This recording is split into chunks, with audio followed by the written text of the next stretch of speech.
Salut à tous, alors j'espère que vous allez bien, malgré cet été un petit peu étrange où on se paye du 40 degrés avec pas du tout de vent, ou alors du 26 degrés avec des rafales de vent à 70 km/h à 50 mètres.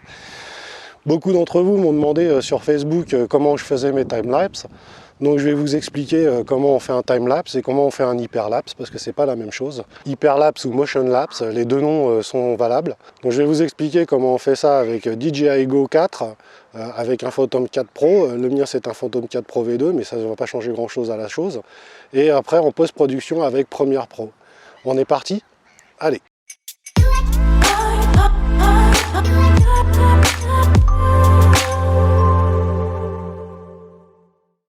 Donc la première chose, c'est bien sûr de shooter en JPEG parce que Premiere Pro ne prend pas les RAW, ne prend pas les points DNG. Donc il faut shooter absolument en JPEG, sinon vous serez obligé par la suite de passer par un autre logiciel tel Photoshop ou Lightroom pour changer le DNG en JPEG et forcément vous aurez une perte de qualité. Donc je vous explique comment faire ça sur DJI Go. Vous positionnez votre drone ou là où vous voulez démarrer votre hyperlapse, tout simplement. Ensuite vous choisissez Tapfly.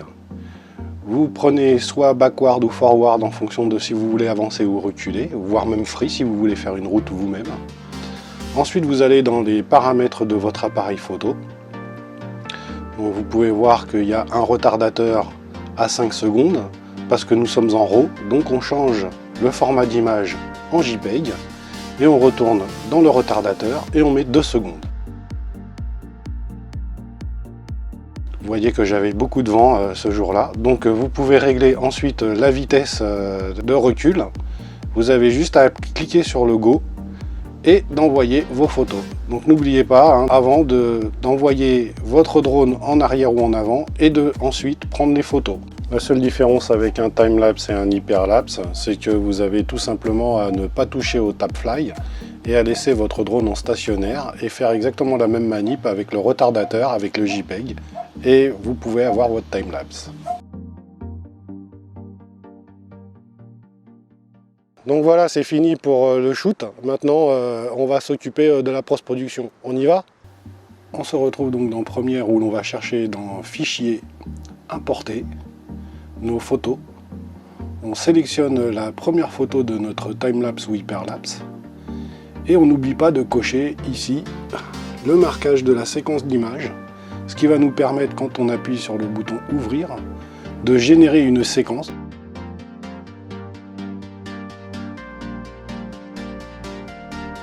On la met sur la timeline. Donc quand on met en lecture, on voit bien que ça bouge dans tous les sens.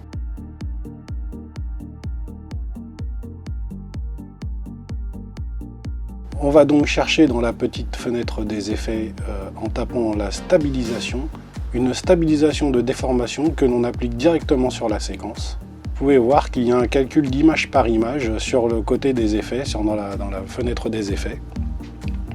Ça met un petit peu de temps, donc il va falloir que je coupe la vidéo et on se retrouve à la fin. Voilà, on se retrouve à la fin du calcul. Une fois la stabilisation faite, vous pouvez voir ce que ça donne.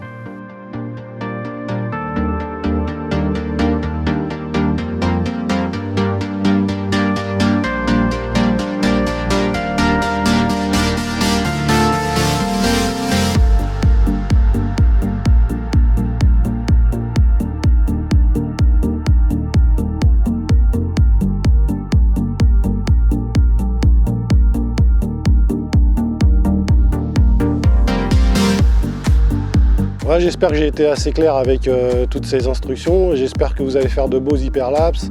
N'hésitez pas à les envoyer sur ma page Terra Drone pour voir un petit peu comment vous êtes débrouillé. Et bien sûr, à plus dans le ciel.